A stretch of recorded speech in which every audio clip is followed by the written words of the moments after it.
Born and good in the house, back with another bang on video. Well, ladies and gentlemen, unbelievable news for you guys. You guys are going to be flattered about it because more often than not, a player being linked with Arsenal gets flattered by their interest and wants to join Arsenal or not, but he's definitely working hard for it. But, ladies and gentlemen, Arsenal target Odsonne Edouard is flattered by the interest from the Gunners, but he firmly says that he won't be leaving Celtic anymore. He says, winning 10 in a row is very important for the club, the players, and the fans. Of course, I would love to be part of it. No one knows what will happen in the future, but I want to be a part of it. My first target right now is to play football again. After so much time away from the pitch, I only set my personal target for myself once the season actually starts. At the moment, I'm still under contract with Celtic, and my priority is to get back playing again. In the future, we will see what happens. The interest from Arsenal shows you're working hard and doing the right things as a player. It is flattering. I just concentrate on trying to play well for Celtic, but that's what I am focused on at the moment. Moving on, Arsenal skipper Pierre-Emerick Aubameyang has been urged to stay in North London by club legend Ian Wright. The Gunners striker revealed earlier today that there is no contract offer on the table from Emirates bosses. His deal runs out next year, and the Gabonese international has been heavily linked with a number of clubs. Wright said, if the season was still going and he continued scoring goals, then he'd be in a strong position. But I think the position he is in now, we're talking about someone who's going to be 32 next summer. He's getting into a situation where if he does see that contract out, are the same people going to come for him? Well, that's a really good question. And Arsenal have probably got a deal on the table 3, maybe 4 years for somebody that for me, we need him to stay. And also, former Arsenal target Levan Kurzawa is now actually wanted by Chelsea. The Gunners were reportedly interested in the Paris Saint-Germain left back in January, but now London rivals Chelsea are lining up a summer move for him. The 27-year-old will be able to sign on a free and could be an alternative signing to Leicester City's Ben Chilwell. Well, moving on, Arsenal goalkeeper Emiliano Martinez is set to leave the club in search of more game time. But it is reported that the ace wants to leave this summer in order to find regular first-team football. The 27-year-old has been in North London for the best part of a decade, but has only made 25 first-team appearances. The majority of his time has been spent on loan and is currently number 2 behind Bernd Leno. But moving on, legendary Arsenal manager Arsene Wenger has shut down talks of a return to the club 2 years after he left the Emirates. Former centre-back and TV pundit Martin Keown said it would be special if the Frenchman could return to the North London, and Arsenal club's chairman Sir Chips Keswick retired in May after 15 years in the job.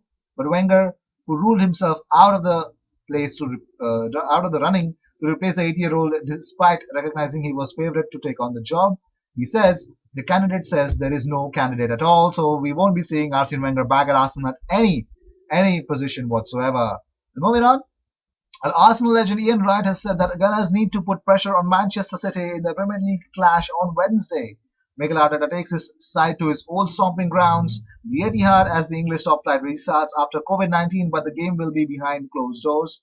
Wright told Premier League Productions, when players are playing in an atmosphere where you don't feel the intense pressure of having to appease the fans, they relax even more. Arsenal have to go there and really put them under pressure. They have to let Manchester City know that even though there is no fans, they are really going to make this difficult for them. If you set off teams and switch off against players like De Bruyne and Aguero, you're going to get punished. You have to ignore the lack of atmosphere and deal with the players for what they are and how good they are and what they are capable of doing. Arsenal goalkeeper Bernd Leno fears international teammate and friend Timo Werner's arrival at Chelsea can help them win the Premier League. Leno believes that RB Leipzig striker Killer Instinct can make the West London club a real force. Werner is expected to complete a £54 million move this month, and Leno has told Sky Sports Germany that he says, with his qualities and killer instinct, I'm afraid I have to say he could be strengthening Chelsea. The Premier League is faster, more physical, but I think he's good for it. Timo is an extremely fast player. It would be great for him. I would be happy for him. Chelsea is a great choice, no question about it. Moving on, well, Guillem Bayag has opened up about a few things that he's noticed about coach's talents in the first game in La Liga.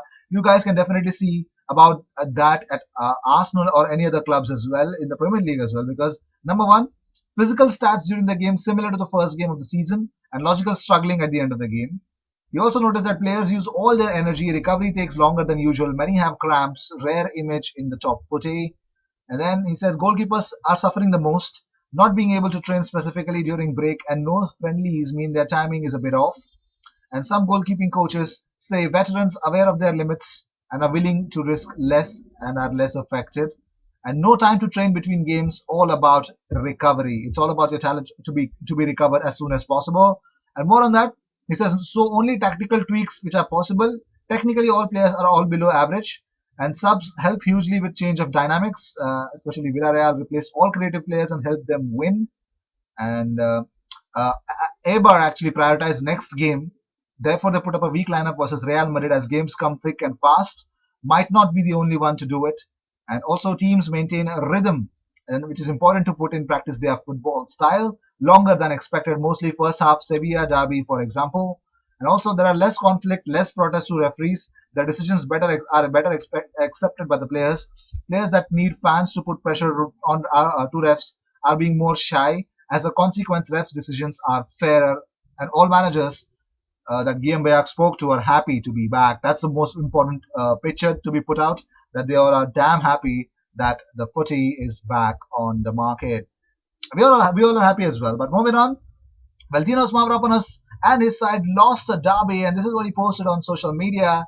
He says, losing a derby match is the worst feeling. We may have lost yesterday's battle, but it's not over yet, and we will come back. And all the best to you, Dinos. I hope you shine more. Well, moving on. Well, Porto, this is the biggest news. Well, we are actually wanting to sign a South Korean centre back.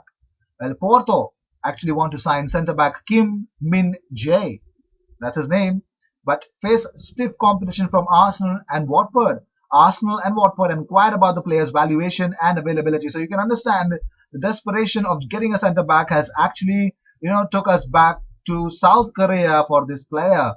He plays for Beijing Guan. So let's see. And also the major obstacle in addition to competition from Arsenal, Watford is the value that the Chinese club are asking for the sale of the economic and sports right of the player, which is 15 million euros. So these guys, I don't understand. If you buy Brazilian players, if you buy these South Korean players, you have to buy their sporting rights. If you have to buy their economic rights. I don't understand that. I really don't understand that. Just in desperation, these players sign those contracts and actually sell literally everything what they have to a company, and now you got to buy them to get them to into a better league. I really don't understand why this happens. It is a completely flawed process, and more importantly, it is completely a big monetary surplus for the player. Maybe that's the reason why they're doing it. But moving on, former Ghana keeper Richard Olele has spoken about Thomas Partey's future. He has said he has already made his name there in Spain. He needs also to go to the toughest league to play. Partey is young. Partey is now coming up, so I think going to England is a plus. He has to go. Now, all the stars are aligning against Atletico Madrid, and all the stars are totally aligning towards an Arsenal move for Thomas Partey. Will he make the move? Will Arsenal actually pull that plug? Will Arsenal do not, don't waste time? And would we see them actually go in the transfer market, get Partey done with the payment taking place within 3 years or 4 years time, in a short term process or something like that we could pay some small amount of money and then continue paying it just exactly how we paid for Pepe. So if that's going to happen, Arsenal should look for it, because Thomas Partey was a beast yesterday as they played Athletic Bilbao. It was an unbelievable performance. So moving on, Pierre-Emerick Aubameyang on Premier League resuming says, I want to get back to action. Well, it won't be easy, especially with Manchester City in the opening match. Hopefully we have a good end of the season without supporters, unfortunately, but a good end of the season nevertheless. Everyone is missing their supporters, aren't they? Moving on, Cesc Fabregas has opened up about Mikel Arteta. He says, I think he's done well, and I'm sure he's brought back some values to the club that was needed.